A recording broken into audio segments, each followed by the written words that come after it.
Saudara kita yang terbaring di rumah sakit hari ini, sayup-sayup suara azan dari masjid rumah sakit masuk ke telinganya.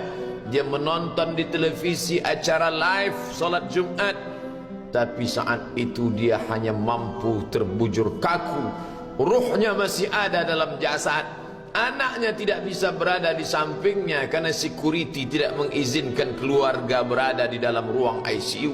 Dia duduk di dalam, suara terdengar, azan bersahutan, hayya 'alas salah, mari salat, hayya 'alal falah, mari menuju kemenangan.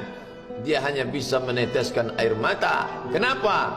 Kalau dulu dia waktu sehat sempat beribadah, penyesalannya tidak terlalu banyak. Tapi kalau di saat sehat walafiat tak sempat untuk menempelkan kening ke lantai, tak sempat melangkahkan kaki ke rumah Allah, tak sempat mendengarkan khutbah, maka tak ada duka di atas duka. Air mata yang meleleh tak dapat mengembalikan masa lalu. Lan tarji'al ayyamul lati madat, yang lalu tak dapat diulang kembali. Air mata darah menangis, yang sakit tak akan sembuh, yang mati tak akan hidup.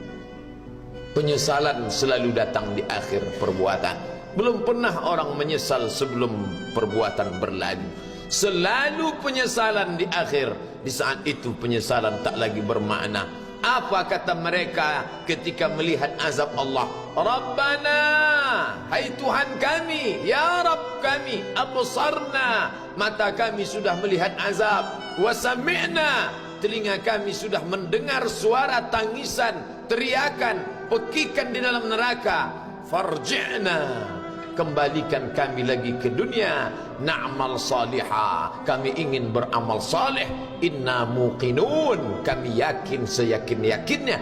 Tapi saat itu penyesalan tak lagi bermakna, karena dunia tak mungkin utuh semula, karena sudah menjadi sunnatullah yang lampau tak akan kembali.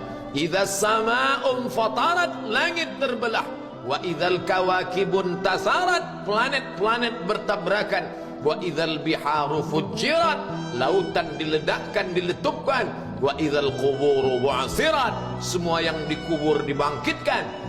Alimat nafsum ma qaddamat wa akharat, disitulah orang baru sadar apa yang dulu pernah aku lakukan. Wa qadimna ila ma amilu min amalin, semua amal mereka kami tunjukkan, kami datangkan. Ini amalmu, ini infakmu, ini wakafmu, ini sedekahmu, ini salawatmu, ini bacaan Qur'anmu, ini zikirmu. Tersenyum mata melihat amal. Faman ya'mal mithqala dzarratin khairan yarah. Tapi jangan lupa, apakah yang dosa-dosa itu dilupakan begitu saja? Yang buruk pun akan nampak juga. Faman ya'mal mithqala dzarratin syarran, sebesar ujung rambut, sebesar telapak kaki semut yang hitam, di atas batu yang hitam, di tengah malam yang kelam, di dalam samudra yang gelap, akan ditampakkan juga pada hari itu. Yauma tublas sarair, segala rahasia ditunjukkan, dan mata akan melihat dengan penglihatan yang nyata. Mulut tidak lagi bisa menjawab. Al-yauma nakhtimu ala afwahihim, hari itu mulut kami kunci, karena mulut itu yang dulu pandai mencari-cari alasan, bersilat lidah, maka hari itu lidah dikunci. Wa tukallimuna aydihim, tangan mereka akan buat bicara. Wa tashhadu arjuluhum, kaki bersaksi. Apa yang akan dibicarakan tangan, apa yang akan dipersaksikan kaki? Bima kanu yaksibun, semua yang pernah dilakukan di masa yang lalu. Berapa atasanmu sanggup memberi gaji sehingga begitu enteng kau tinggalkan solatmu? Apa yang dijanjikan istrimu sehingga begitu enteng kau berikan yang haram? Hanya rayuan sesaat, padahal dia pun akan meninggalkanmu sebelum masa tua tiba. Apa yang dijanjikan anak-anakmu? Ayah, kami akan menjagamu di hari tuamu nanti, maka berikan kami yang kami inginkan. Belikan kami rumah yang besar, belikan kami kendaraan yang mewah. Nanti setelah hari tua kami akan menjagamu, kata mereka. Tapi setelah kita tua, dosa-dosa begitu banyak terkumpul, mereka pun meninggalkan kita di panti jompo yang penuh dengan kesunyian, hening, sepi. Suara cucu tak terdengar menangis karena mereka pun malu mengakui kita sebagai orang tua. Suapkanlah yang haram ke mulut mereka, berikanlah yang batil ke dalam perut mereka. Itu hanya akan menjadi azab di dunia sebelum hari kiamat tiba.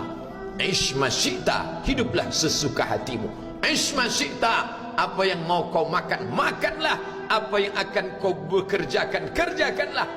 Fa innaka mayyit, tapi ingat, kau akan menjadi mayat, kau akan mati. Semua akan diminta pertanggungjawaban di hadapan Allah Subhanahu wa ta'ala. Hari ini orang boleh tertawa, hari ini orang boleh merasa dunia dia yang punya, tapi sampai masanya yang hijau akan berubah menguning, yang kuning akan mati, yang mati akan menjadi debu, yang debu ditiup angin hampa tak bermakna. Lalu apa yang akan dibawa menghadap Allah Subhanahu wa ta'ala? Amal saleh.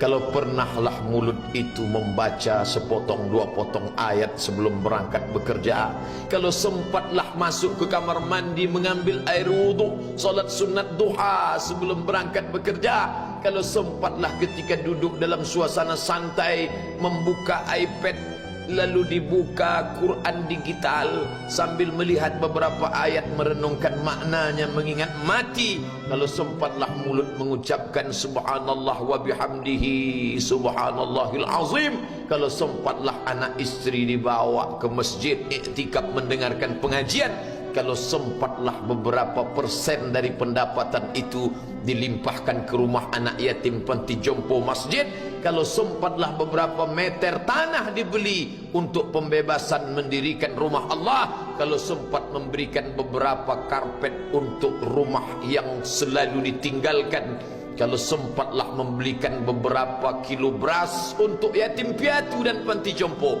itu yang akan menolong di hadapan Allah. Adapun rumah besar dengan beberapa semen, dengan beberapa busi yang banyak, semua akan menjadi tinggal kenangan. Mereka akan menjual, membagi-baginya. Tanah yang dulu harganya semeter 100.000 sekarang sudah menjadi 5 juta. Mereka akan bagi-bagi itu semua kepada ahli waris. Lalu kita hanya membawa 3 helai kain tipis yang tidak berjahit, dan itu semua menjadi milik orang. Kalau dulu mereka kita didik dengan pendidikan yang baik, di tengah malam mereka bangun menetes air matanya, lalu dia berdoa, Rabbighfirli wa liwalidayya warhamhuma kama rabbayani shaghira, seperti tetesan embun di tengah gurun Sahara yang panas.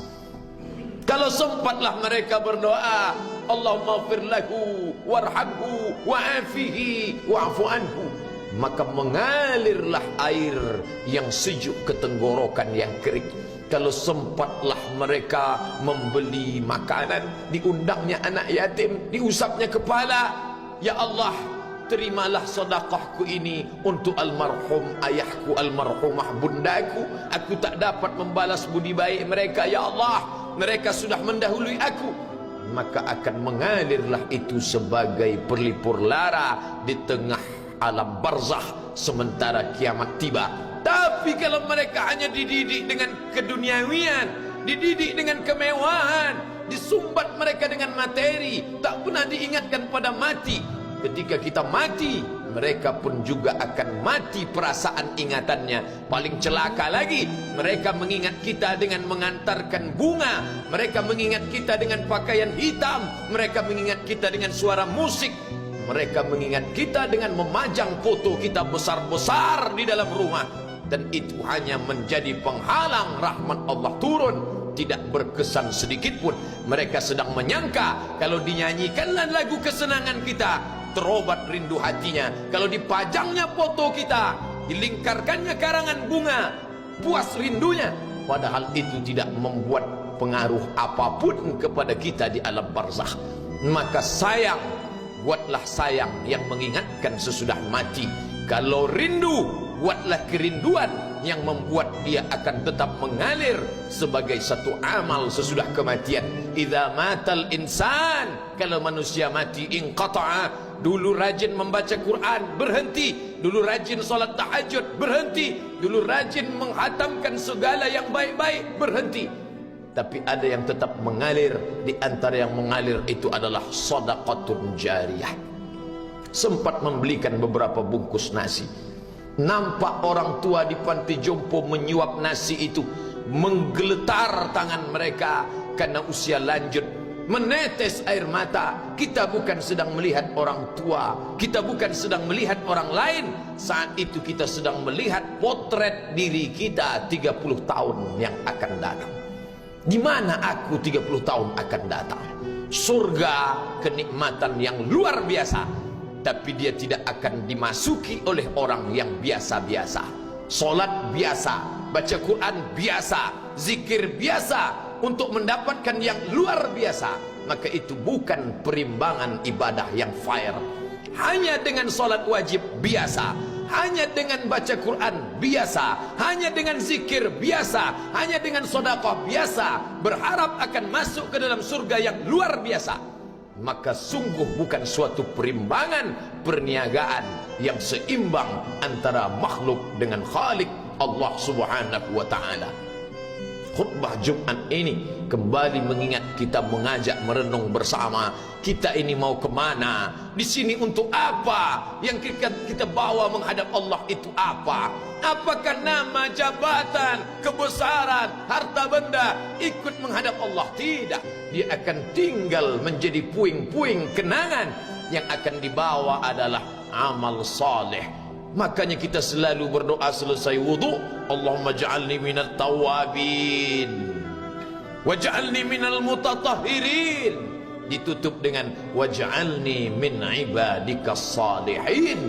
Karena orang yang saleh lah yang selamat dari kerugian, yang lain rugi. Innal insan, semua manusia lafi khusrin, rugi. Yang kaya rugi, yang punya kuasa rugi, yang ganteng rugi, yang punya anak rugi, yang punya istri rugi.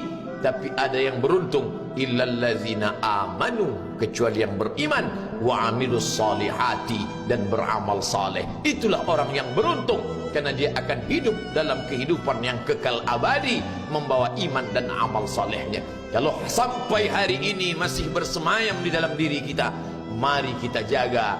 Dan kita berharap kepada Allah husnuzan, Allah menutup usia kita ini dengan husnul khatimah. Ketika itulah malaikat datang memanggil, menyambut, ya ayyatuhan nafsul mutmainnah, wahai jiwa yang tenang, irji'i ila rabbiki, kembalilah engkau kepada Tuhan Rabbmu, radiyatan mardiyah, engkau ridha kepada Allah, Allah pun ridha menerima engkau sebagai hambanya. Fadkhuli fi ibadi, masuklah engkau ke dalam golongan hambaku. Wadkhuli jannati, masuklah engkau ke dalam surgaku. Saat itu ruh keluar dari badan seperti tetesan air di hujung daun yang lembut menetes.